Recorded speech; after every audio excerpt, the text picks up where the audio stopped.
행복에 관련된 네. 이야기를 한번 좀 저희가 들어볼 수 있는 분인 것 같아요. 아유 안녕하세요. 반갑습니다. 아유 안녕하십니까. 반갑습니다. 안녕하세요. 반갑습니다. 네. 교수님 행복하시죠? 지금 많이 피곤해 보이시는데. 지금 행복에 관해서 지금 얘기하셔야 되는데 지금 교수님 많이 피곤해 보이시는데. 이 정도면 엄청 행복합니다.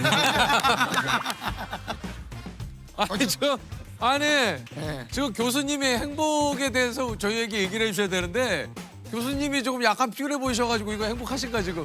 자 일단 제가 한번 소개를 드릴게요.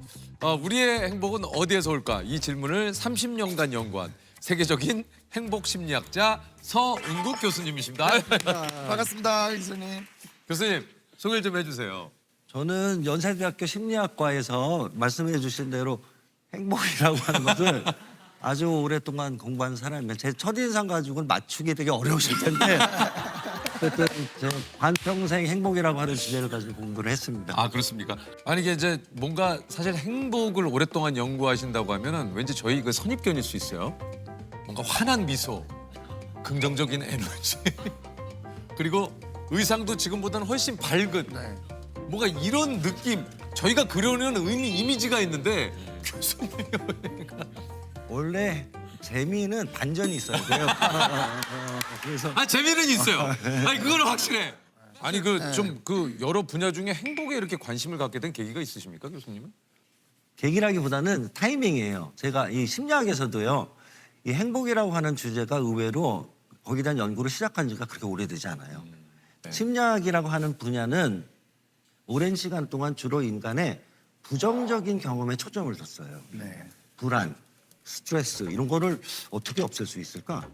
심리학자들도 많은 일반인과 마찬가지로 뭔가 잘못된 가정을 가지고 있었는데 그게 뭐였냐면 행복은 별게 아니라 인간의 이런 불행한 상태가 없어지면 보너스처럼 생기는 거야. 이렇게 생각을 했어요. 근데 잠깐만요. 손을 들고 이게 지금 우리가 좀 잘못됐다라는 것을 주장하신 분이 이제 에드 디너라고 하는 분이신데 쉽게 비유를 하자면 이런 겁니다.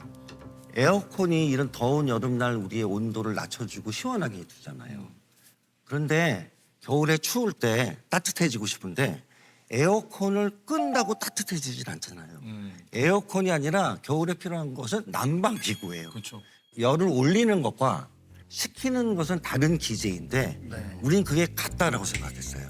그래서 행복은 걱정이 없고 불행하지 않은 것이 아니라 즐거움, 유무가 중요한 것이지 걱정이 없고 스트레스가 없는 것 이게 행복이라고 보기엔 좀 불충분해요.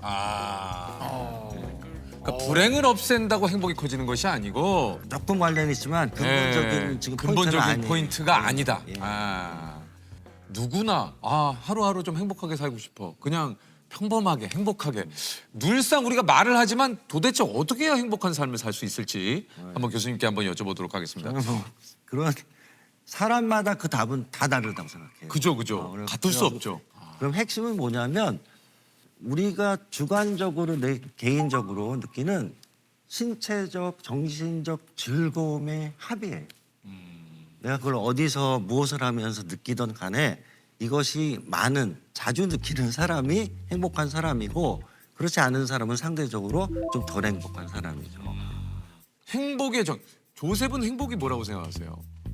저는 요즘에 제가 많이 스스로에게 던지는 메시지가 마음먹기 나름이라고 항상 생각을 하기 때문에 내 스스로가 행복하다고 선언을 해야 행복하다라고 저는 좀 생각을 하는 편입니다. 네. 뭐 맞는 얘기예요. 마음먹기 나름이다. 근데 마음먹기 나름인 것도 있는데 또 원론적으로 생각하면은 꼭 그렇지만은 않아요. 조세님은 이 탁자를 보고 막 지금 너무 해피하세요? 사실 이걸 보고 해피하진 않고 교수님 보고 해피해. 그건 당연한 거고 어쨌든 교수님 보고 갑자기 막 너무 신이 나가지고 저는 근데 우리가 극단적으로 얘기 좀 몰아갑시다. 네. 행복이 마음먹기에 따라서 달라지면 난 행복해지고 싶어. 난 이 탁자 보고 행복해. 이래야 돼요. 그런데 그렇진 않지. 뇌가 탁자를 보고 시계줄을 보고 막 해피한 뇌는 고장난대요. 뇌는 그렇겠네. 무슨 뜻이냐면 예. 변별력 없이 아무 때나 감정을 느끼는 것은 또 내 마음이 마음대로 통제되는 감정을 가지고 있는 것은 감정 시스템이 고장난 거예요. 그래서 불안할 땐 불안을 해야 되고 그건 느껴야 되는 거다 내가. 심지어 우울함도 우울할 때 느껴야 느껴야 돼. 돼.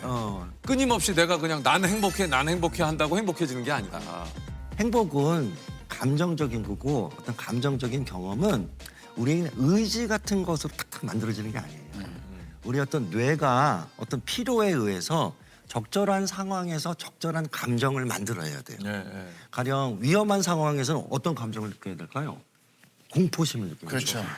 악어를 보면 공포심이 있어야 돼. 근데 잘못된 감정을 느끼면 악어를 봤는데 너무 귀여워. 이렇게 하면 어떻게 될까요? 왜 그런 사람이 지금 없을까요? 악어 배 안에 있어요, 다. 악어한테 잡혀먹어가지고. 다시 말하면 적절한 상황에서 감정이 딱딱 켜지는 게 중요해요. 이 감정을 주관하는 이 뇌라고 하는 친구는 우리 입장에서 보면 좀 아쉽지만 우리를 행복하게 만들어주는데 일말에 관심이 없어요. 그것을 위해서 디자인이 된 게 아니라 이런 생존과 이런 것의 확률을 높이도록 이 뇌가 돌아가요. 그러니까 마음 먹기에 따라 달아. 그러니까 내 스스로 의지를 다지고 뭔가 이 상황을 내 스스로 극복하기 위한 원동력이 될 수는 있으나 그렇죠. 그러나 그렇죠. 이것을 현실을 부정하고 그렇죠. 모든 걸 다 긍정적으로 그렇진 할 수 않아요. 있어. 그건 아닌 거 봐요. 그렇진 않아요. 이런 것이 좀 필요하다라는 얘기신 것 같아요. 행복감을 느끼는 그 개인차들이 좀 있습니까? 있죠. 아주 큽니다.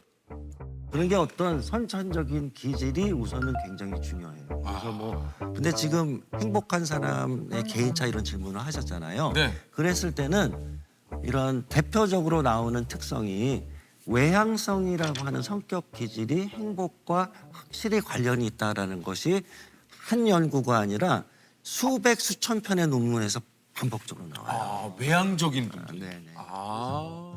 이 행복감은 언제 켜지느냐? 인간에게 제일 중요했던 자원이 등장했을 때 생존. 그거는 인간에게는 다른 사람이었거든요. 그랬을 때 사람을 만날 때 잘하고 있어 알려주기 위해서 이 전구가 켜져요. 그러면 세상에 가장 뭐랄까요? 바보 같은 질문이 뭐냐면 어떤 성격이 좋습니까예요. 왜냐하면 성격이 다 있는 거는 각자 그 성격의 특성에 쓰임새가 있어요. 상황에 따라서. 수저가 귀한 걸까요? 젓가락이 귀한 걸까요? 그러니까 두 개의 쓰임으로 보았을 때 그래서 그렇게 객관식으로 묻는 것 자체가 우문이에요.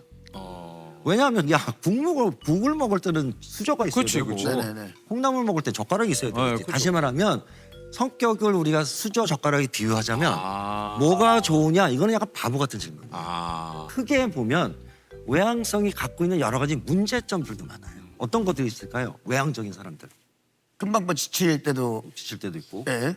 용맹하기도 하고 네. 등등인데 용맹을 넘으면 뭐죠? 오지랖이 될 때도 오지랖도 있고 네, 네. 만용이 있을 수도 있고 네. 뭐 가끔 그래서 막 사실은 나대는 경우도 있고. 많이 죽어요. 그렇죠. 용맹. 아. 예를 들면 이거죠. 악어가 앞에 있는데 야 내가 정리할게. 그렇죠. 득과 실이 근데 교수님 외향적이면 많이 죽는다. 저 굉장히 그러니까 이것도 저 굉장히 이것도 너무 외향적인데. 오해는 없으시기 바랍니다. 아니, 근데 설명을 그러니까 하자면. 설명을 하다 보니 아니 딱 생각나는 케이스가 뭐예요? 영국의 마우리스 윌슨이라고 하는 탐험가가 있었습니다. 전혀 등산 경험이 없어요. 에베레스트를 정복한다는 게 너무 좀 말이 안 되죠. 말이 안 되죠. 네. 아주 외향적이고 낙관적인 사람이에요. 그래서 이 양반이 무슨 계획을 세웠느냐?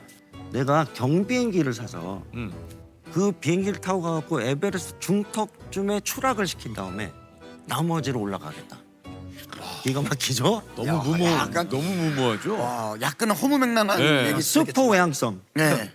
죽었어요. 외향적이지 않으면 뭔가 문제가 맞아. 그건 아니다. 맞아요. 그런 스트레스를 느낄 필요가 전혀 없다라는 말씀을 드리기 위해서 장황한 얘기를 했던 맞아요. 거예요. 그래서 저희가 질문이 그 다음에 이제 그러면 내향적인 분들, 집에 있길 좋아하는 분들은 덜 행복한 건가? 이런 질문을 또 저희가 이제 드리는 거죠. 그래서 평균적으로. 그래서 네. 내향적인 사람은 사실은 외향적인 사람이랑 똑같아요. 그래서 내향적인 사람은 혼자서 뭐 거울 앞에서 시집 읽을 때 제일 행복하다. 전혀 그렇지 않아요. 최근 연구를 보면 흥미롭게도 나 혼자 할 때 있는 즐거움이 누구와 할 때 뭔가 증가하는 폭의 정도가 내향적인 사람일수록 더 커요. 누구랑 뭘 할. 아. 다시 말하면 어쩌면 외향적인 사람보다 사람이랑 뭔가 즐거움을 교류하는 것을 더 뭐랄까 만끽하는 거는 내향적인 사람. 근데 이게 특이하네. 왜냐면 또 요즘 그런 얘기 하시는 분 많잖아요. 난 혼자 있을 때가 제일 좋아. 혼자 있을 때가 제일 행복해. 아무것도 신경 안 써도 되잖아. 예를 들면 이런 얘기 좀 많이 하시거든요.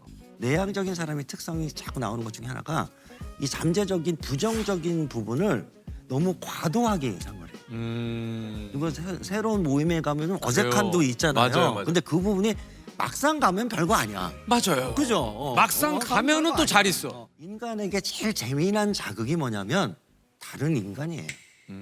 그래서 외향적인 분들은 이 약간 결핍된 자극의 양을 채우기 위해서 가장 주변에 있는 재미난 자극인 사람을 계속 찾는 거예요. 외향적인 친구가 뭐 밥 먹자 잘 있니 그러면 너무 고마워하지 마세요.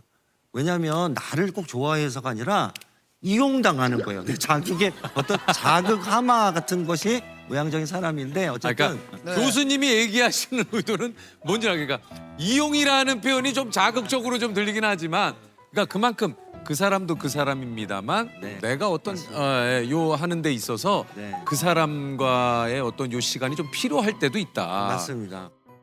이게 이제 매년 유엔에서 발표하는 세계 행복 보고서라는 게 있어요. 올해 143개국 국가 중에 핀란드가 7년 연속 1위, 2위는 덴마크고 3위가 아이슬란드. 한국은 52위를 기록을 했다고 하는데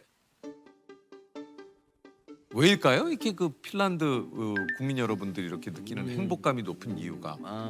이 지금 말씀하신 핀란드나 덴마크나 이런 국가들이 스칸디나비아 북쪽 국가들이잖아요. 가장 두드러지게 나타나는 것 특성 중에 하나가 이런 국가들이 전 세계에서 가장 개인주의적인 철학이 어떤 강한 나라예요. 근데 이 개인주의라고 하는 거는 우리가 자칫 잘못 생각하면 자기 것만 챙기는 어떤 이기주의랑 혼돈할 수가 있는데 그게 아니라 개인주의는 뭐냐면 어떤 틀에다가 가둬가지고 이게 옳건 너희 건 다 틀렸어 이렇게 하는 게 아니라 너 각자의 생각이나 가치나 이런 것들을 철학을 존중하는 어떤 포용성을 얘기하는 것이거든요. 네. 근데 그렇지가 않고 야 인생은 일로 가는 거야. 이게 정답이야를 정해주고 이런 개인적인 취향은 다 자꾸 쓸어가지고 한 방향으로 몬다. 너무 지배하는 사회에서는 자유도가 있기가 좀 네. 어렵고 그러면서 집단주의적 가치가 조금 너무 과한 지역이 한국, 일본, 싱가포르 같은 지역이에요. 그래서 이 지역들의 공통점이 행복감은 좀 낮은 국가들이에요. 맞아요. 이게 그러니까 대를 위해 소를 희생한다. 맞아요. 이게 우리가 지금까지 좀 배워왔고 많이 들었던 사실 이야기들이. 틈이 날 때마다 그 스칸디나비아 분들에게 던진 질문이 있어요. 뭐예요? 뭐냐면 당신들은 일상에서 제일 비호감으로 생각하는 사람은 어떤 사람이냐? 궁금하네요. 그죠? 그랬을 때 다른 사람의 삶을 평가하는 사람. 당신이나 잘 살고 어떻게 그걸 감히 평가하느냐? 뭐가 좋고 나쁘다가 다 그냥 틀릴 뿐이지 그걸 평가할 일이 아니야. 제일 싫어요. 그런데 어떻게 생각하면 이런 집단주의적 사회에서는 늘상 평가를 받는. 늘 평가를 받죠. 평가받는 건 문제가 아니라 나도 모르게 계속해요. 사회 비교. 이게 행복을 갉아먹는 대표적인 경험이에요. 그죠? 한국 사회도 그렇고 그죠? 그런데 그렇죠. 어쩌면 안타깝게도 우리 한국 사회 같은 현실에서는 뭔가 약간 교과서적인 그림이 있어요. 행복하기 위해서는 이러이러한 것들을 갖춰야 되고 저런 거는 그 약간 행복이라고 보기 어렵다. 근데 이런 어떤 논리에 휘말리기 시작하면 행복해지기가 굉장히 어렵습니다. 사회적 비교에 가장 뭐 적나라한 어떤 쟁탈전이 이루어지는 게 SNS거든요. 그렇죠. 맞아요. 또 이런 연구도 있습니다. 애당초 어떤 사람들이 SNS를 많이 하느냐, 행복감이 낮은 사람들이 SNS를 많이 해요. 그래서 어떤 그 결핍을 몇 개 뭐 이런 걸 가지고 자꾸 채우려고 하는데 그게 나쁜 건 아닌데 그런 것에서 임시 처방일 수는 있어도 장기적으로는 권장되는 나쁜 것은 아닌 것 같아요. 네. 그렇다면 일상에서의 우리가 행복감을 좀 이렇게 높이기 위한 그러니까 방법은 좀 뭐가 있을까요? 뭐 적절한지 모르겠습니다만 생각한 비유가 행복 압정을 만약에 일상에 깔아놔야 돼요. 무슨 소리냐면 우리 집에다가 압정을 한 박스 깔아놨다고 찔릴 칩시다. 확률이 높죠. 그럼요. 가족들이 비명 소리가 맨날 들릴 거 아니에요. 그거는 비명을 지르려고 해서가 아니라 그냥 자연스러운 반응이잖아요. 그랬을 때 비명이 아니라 어떤 즐거움을 유발하는 압정과 같은 것들을 많이 발견을 해서 일상에 깔아놓는 게 굉장히 중요해요. 그 압정 중에 제일 중요한 거는 사람이에요. 좋은 사람. 사람과의 미묘한 관계인데 최근 연구들을 보면 의외로 우리가 절친이나 이런 사람들은 아니지만 일상에서 마주치는 전철에서 보고 편의점에서 가면 맨날 보는 종업원 이런 분들과의 미묘한 어떤 사회적 경험의 합이 그 사람의 행복감에 굉장히 중요한 영향을 미친다는 있어요. 게 요새 논문들이 막 쏟아져 나와요. 있어요. 제가 행복은 즐거움의 강도가 아니라 빈도다. 특히 한국 사회는 우리는 어릴 때부터 너무 인생이 뭔가 좋은 일이 있으면 바뀌는 인생이 한 방이라고 생각하는 것 같아요. 인생은 어떤 한 컷 사진이 아니에요. 장원 급제 하는 날 그 화려함이 인생을 정의하는 게 아니라 그 이후에 수많은 날들의 누적 이런 것들이 이제 굉장히 중요한데 얼마나 자주 즐거움 같은 것들을 느끼느냐라는 빈도가 훨씬 행복에 있어서는 중요해요. 결국 나에게 즐거움을 주고 의미가 있는 게 뭐냐를 발견하는 것이 자기에게 줄 수 있는 굉장히 중요한 자산이자 선물이라고 생각해요.